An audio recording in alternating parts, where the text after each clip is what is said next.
¿Qué tal, comunidad de YouTube? ¿Cómo andan? Bueno, loco de la LEF, de vuelta acá, muy despeinado. Pero bueno, cumpliendo con la promesa que les hice ayer de hacer un video en homenaje, o recordando, más que en homenaje, recordando un día como hoy, hace 43 años atrás, se realizaba el ataque sobre el portaaviones Invencible, recordando esta serie recordando hitos de la guerra de Malvinas. Y hoy vamos a dejar la tierra y nos vamos al medio aeronaval. Como les digo, esto es un ataque que todavía a esta altura resulta polémico por el resultado que tuvo. ¿Por qué? Porque, bueno, obviamente las fuentes de la Royal Navy como del gobierno británico lo niegan, de que el portaaviones HMS Invencible haya sido tocado y atacado por primeramente un misil Exocet y posteriormente por dos aviones A4C de la Fuerza Aérea Argentina, del Grupo 4 de caza. Y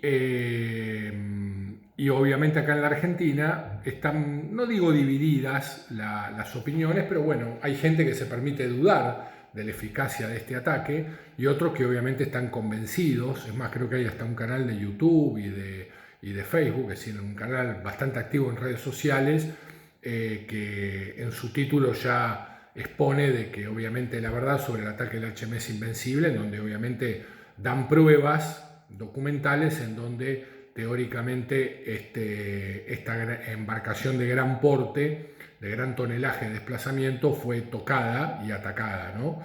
Tanto en forma moderna, con este sistema Shoot and Forget, expresado en el sistema de armas Super Etendard, como en un ataque tradicional, ¿no? De aviones tirando bombas directamente sobre el objetivo, ¿no? Es decir, al estilo Segunda Guerra Mundial, Guerra del Pacífico, por ejemplo. Yo la verdad que sigo diciendo polémico porque trato de ponerme en un punto en todas estas cuestiones de la guerra, más allá que toque obviamente a la Argentina, trato de ponerme en un sitial de crítica y en un lugar parcial y analizo un poco la información. Yo entiendo que es difícil, si esto hubiera sido mentira y hubiera sido una... A ver, no se puede vivir tanto tiempo con una mentira. Después de 42 años, los pilotos supervivientes de la Fuerza Aérea, porque no digo de la naval, porque obviamente ellos tiraron el misil, tanto Francisco como Colavino, Capitán Francisco era el apellido, que fuera el Papa, y el numeral Colavino, que le iba de ayuda a radar, disparan el misil, rompen seguramente a babor y ellos ya tenían hecho su trabajo. El problema era los 4 aviones de Fuerza Aérea que iban a ir a reforzar el ataque del portaavión o del objetivo que hayan tocado. En donde ellos, tanto como el brigadier Ureta, en ese momento primer teniente, ya bastante antiguo, y el ahora retirado comodoro Isaac, Gerardo Isaac, hermano mayor del ahora actual jefe del Estado Mayor Conjunto, el brigadier general Xavier Isaac, en ese momento era alférez, Gerardo Isaac, se enfrentaron ante un portaavión por las, digamos, descripciones, digamos, morfológicas que dan del navío al que se enfrentaban, ¿no? Del buque al que se enfrentaban.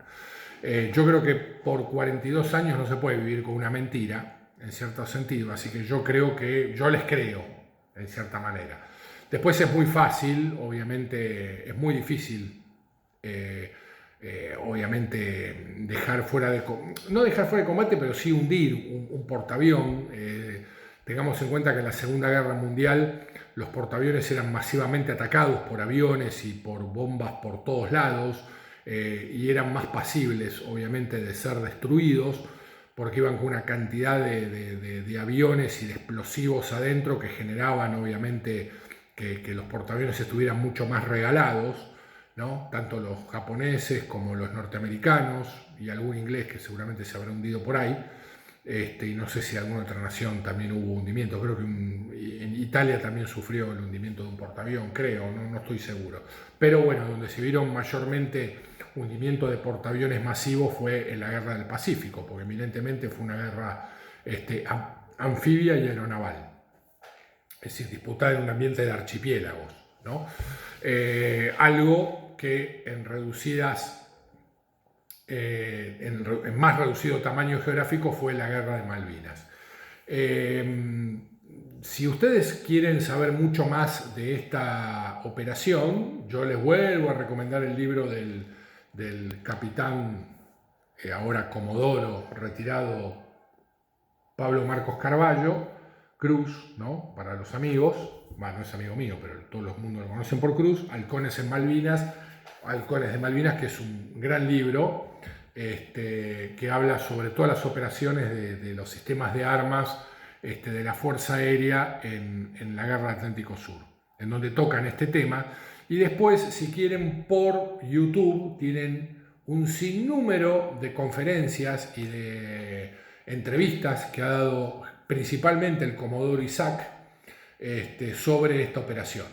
Les recomiendo las del Comodoro Isaac, ¿por qué? Porque como todo buen hijo o descendiente de musulmanes, o de árabes, mejor dicho, musulmanes porque practican la religión, estos son católicos, son buenos contadores de cuentos y lo cuentan de una manera tan campechana y tan didáctica de que uno se engancha con la historia. Es más, mi historia con Malvinas comienza ya por el año 2018, de engancharme con compra de libros, con compra de maquetas y todas las maquetas que, bueno, después lamentablemente me las tuve que sacar de encima, pero los libros trato de seguir aguantándolos, por lo menos como que queden delegado para mi hijo, que le gusta bastante la historia también. Y me enganché con una conferencia del Comodoro Isaac que dio en Bahía Blanca hace ya mucho tiempo, creo que por el año 2016-2017. Es un canal que se llama Ave Solitaria, y en donde él da una conferencia hablando sobre este tema. Y lo da de una manera tan campechana, tan didáctica, tan simple, y después lo vi en tanta cantidad de otras entrevistas y conferencias que él dio, que les comento una anécdota. El 8 de junio del 2023, en el aula magna, diríamos, en el salón de actos, mejor dicho, del Liceo Militar General San Martín, acá en provincia de Buenos Aires, se presentó un libro que se llama La Placa, en el cual yo colaboré en gran porcentaje, de autoría de un veterano de guerra llamado Ariel Fuello. Es una novela distópica, digamos, y bueno, y el Comodoro Isaac fue uno de los que habló junto con el general Sergio Fernández. Y me acuerdo que cuando tuve que preparar la conferencia, porque yo era el moderador y el armador, digamos, de los PowerPoint para poder charlar con los diferentes exponentes, cuando me tocó armar el PowerPoint del Comodoro Isaac, no tuve que hablar absolutamente nada con él, porque ya había visto tantas conferencias que sabía perfectamente lo que iba a decir. Y nos llamó mucho la atención, porque después él me comentó, che, pero no hablamos nada de esto, y las fotos que mostrabas eran las justas. Y sí, después de ver tantas conferencias de usted, como no me voy a acordar de memoria lo que iba a hablar. Porque generalmente siempre dicen lo mismo, ¿no? Es decir, ya tienen una rutina para las conferencias, y fue muy, muy fácil, tal vez como si hubiéramos trabajado 1000 años juntos, y no, nos vimos esa vez sola. Más allá de que él me firmó en la 4C que yo había comprado en su momento, bueno, un gran tipo, la verdad, un caballero, y obviamente para mí un héroe, ¿no? Más allá que él diga que no, pero que lo niegue, pero para mí es un héroe.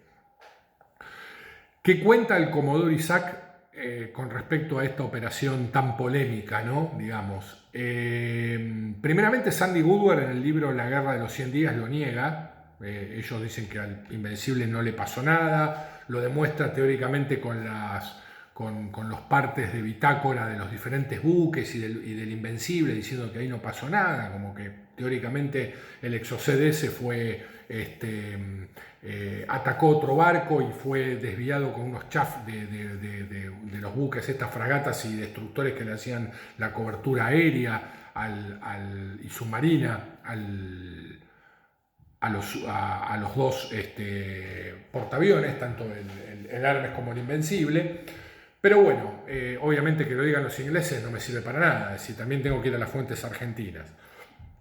La Marina es como que mucho no se arriesga, pasa ya que lo tengan como en el kill mark, lo tengan marcado como averiado al Invencible en la segunda escuadrilla de caza y ataque, pero la Fuerza Aérea obviamente que lo acepta como 100% de que el Invencible ha sido tocado, ¿no? Y dejado fuera de combate. Está bien que ya faltaba poco para que terminara la guerra, pero ellos demuestran de que después de ese ataque hubo varios días en donde la acción aérea sobre el archipiélago bajó en forma muy importante, que los GR-3 operaron mucho desde Darwin y no tanto desde los portaaviones, y la acción de los Sea Harrier, que eran los que sí o sí operaban desde los portaaviones, había bajado considerablemente. Esto lo demuestra el brigadier Sarabia en varias conferencias y creo que en un libro que él escribió diciendo que bueno, desde el 30 hasta varios días bastante metido el mes de junio, los Harrier bajaron bastante la frecuencia de los ataques y esto habrá sido porque si verdaderamente el Invencible sufrió un ataque, obviamente habrá tenido bastantes problemas operativos y tuvieron que seguramente reconfigurar el protocolo de ataques, ¿no? Con aviones nuevamente llevados al Hermes y por ahí concentrar todo más la acción en el Hermes y no tanto en el Invencible. Porque quizá el Invencible tenía problemas o tenía sectores que no podían ser operativos o directamente quedó fuera de combate y todos los aviones del Invencible pasaron al Hermes. Eso no lo sabemos. Ni tampoco el doctor Alejandro Amendolara, que estuvo consultando libros y bitácoras, nos lo ha explicado y él creo que también duda un poco de la efectividad de este ataque. Pero bueno, más allá de eso, para eso estamos, para generar interrogantes y para que seguramente de acá quizás salga algún geek o algún enfermito que siga tomando la posta o el testigo nuestro y que siga investigando. Si pasa eso, yo me doy por ganador, ¿no? Por triunfador de que este pequeño producto cultural que le estoy armando haya funcionado. Bueno, vamos a los bifes. Yo voy a contar así en forma muy, digamos, de asado y de café, lo que cuenta el Comodoro Isaac y lo que más o menos está reflejado en el libro de Carballo, que lo pueden conseguir en Editorial Argentinidad o en Mercado Libre. Y seguramente en las mejores editoriales, o mejor dicho, en las mejores librerías de Capital Federal y de provincia de Buenos Aires. Y seguro del interior del país, porque Argentina tiene buena llegada, buena cadena de comercialización. ¿Qué pasa? El alférez Isaac comenta que, bueno, él en un momento llega a la base de San Julián, que era donde estaba apostado el cuarto grupo de caza de la Fuerza Aérea Argentina, que estaba conformado por aviones Skyhawk A4C, que eran aviones que tenían una mayor capacidad de carga de bombas y de oxígeno que los A4B, que eran del quinto grupo de caza, que era el que pertenecía a Carballo. El grupo 4 de caza no había tenido hasta ese momento acciones demasiado que habían llamado la atención, como ya sí las había tenido el quinto grupo de caza, que eran más los patitos feos del arma de caza, porque eran aviones un poco más antiguos, que no tenían tantas estaciones de carga, digamos, para poner bombas, ni tampoco tenían tanta capacidad en la botella de oxígeno para, obviamente, alimentar de oxígeno al piloto. En este caso, teóricamente se eligió a los A4C por el hecho de que tenían mayor autonomía de oxígeno. Creo que la carga de combustible era la misma, porque el avión básicamente es el mismo, pero lo que sí tenía era mayor cantidad de estaciones para poder llevar bombas en la superficie subalar del vector. Yo creo que Crespo el brigadier Crespo, el comandante de la Fuerza Aérea Sur, se habrá decidido por el cuarto grupo de caza por este hecho. Y aparte porque obviamente tenía repostaje en vuelo, ¿no? Los A4 tenían capacidad de repostaje en vuelo, les recuerdo esa lanza larga que tenían en el morro, ¿no? Por el lado derecho. Bueno, lo que cuenta el alférez Isaac, el alférez en aquel momento, actualmente comodoro retirado, cuenta de que, bueno, que va a la base de San Julián. El grupo 4 de caza tenía un reglamento que decían que el que había volado el día anterior, al otro día estaba medio de franco, digamos, entonces, pero tenía que presentarse a la base igualmente, así que dice que él llegó a la base tranquilo, desayunó, como se despertó temprano y no había mucha acción, se tiró a dormir una siesta en el lugar ahí que disponían los pilotos para descansar, y que al rato lo llama un soldado y le dice que de parte del teniente primer Ureta, que parece que tenía fama de bravo, lo llama el primer teniente. El alférez le dice, mire, yo, qué raro, porque yo no estoy de turno, estuve de turno ayer, pero hoy la verdad que estoy acá, digo, por la duda, por si pasa algo, pero yo estoy de descanso. Entonces el soldado le dijo, sí, yo se lo expliqué, yo me fijé en el listado, pero el primer teniente dice que no le importó y que se le presente. Así que bueno, obviamente, primer teniente, a un alférez moderno, hacía poquito que había estado aprobado en vuelo de combate, se presenta y Ureta secamente le dice, cámbiese porque vamos a salir a volar. El alférez Isaac le dice, pero mire que yo estuve de turno ayer, no discuta, alférez, cállese la boca, vaya, cámbiese, vamos a salir a volar. Ok, imagínense, en aquella época un primer teniente antiguo no se le discutía, ¿no? Bueno, va, se cambia y mientras estaban cambiando, obviamente le pregunta, ¿y la misión sabe de qué se trata? Y le dice, mire, yo creo que es algo relacionado a un portaavión, pero la verdad mucha información no tengo. Tenemos que volar y bueno, el vuelo se produce y van desde San Julián, en Santa Cruz, hacia la base aeronaval de Río Grande, en Tierra del Fuego. Llegan ahí y bueno, en la primera reunión que tienen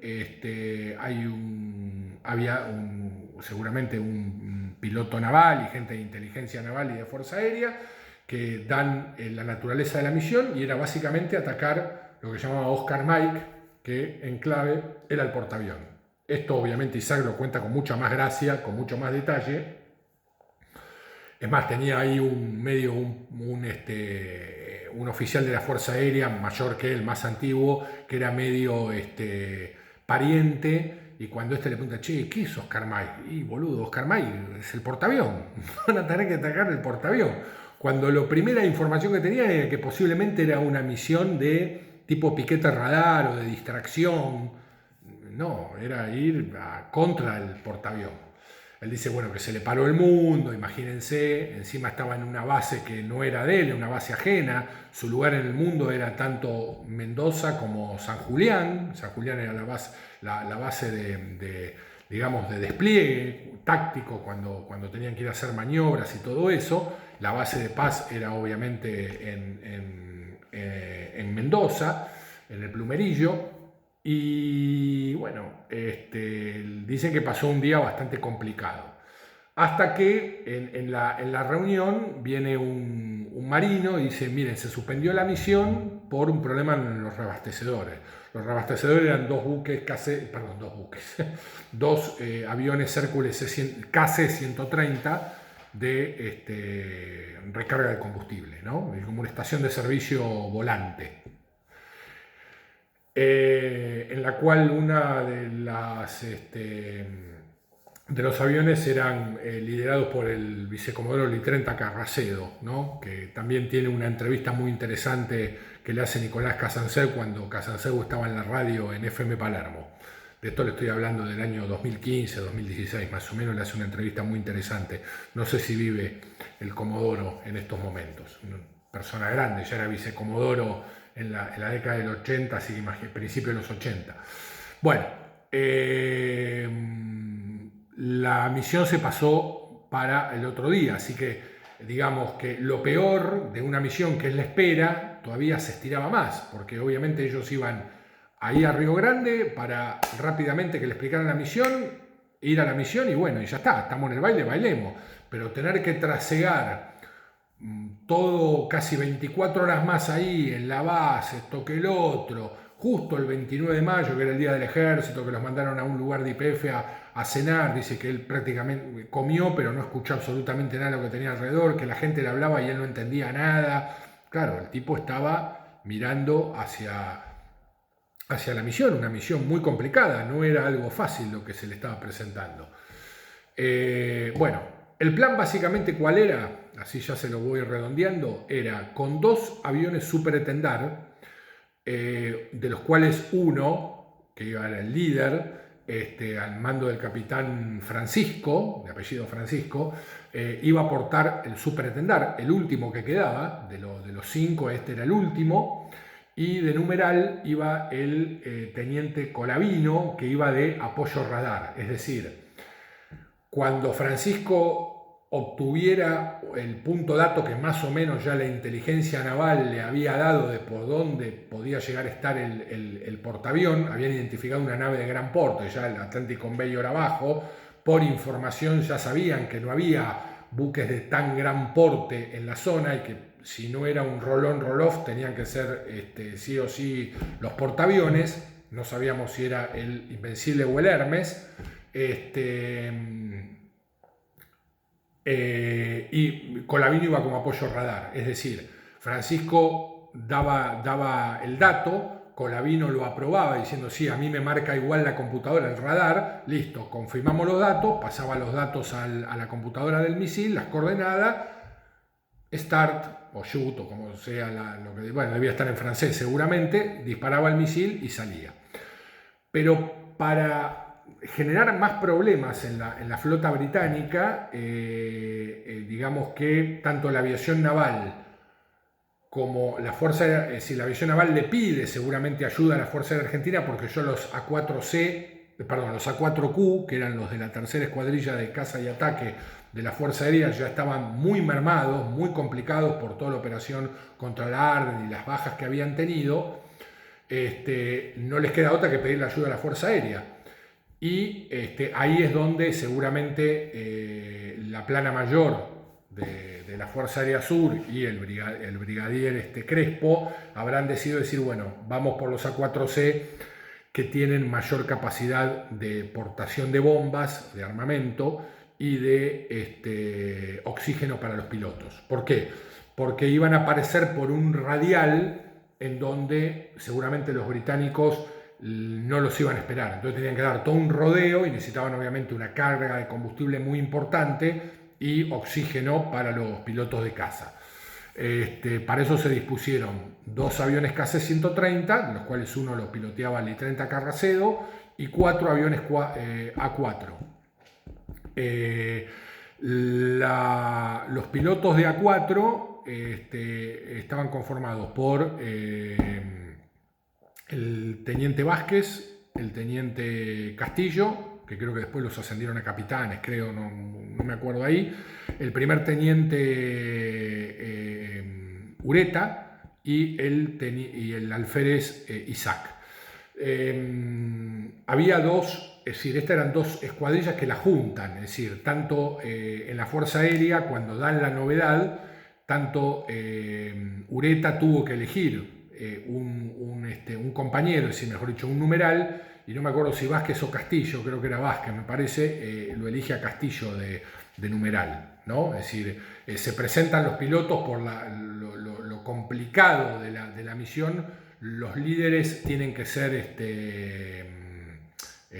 voluntarios para esta misión y después esos voluntarios tienen que elegir a sus,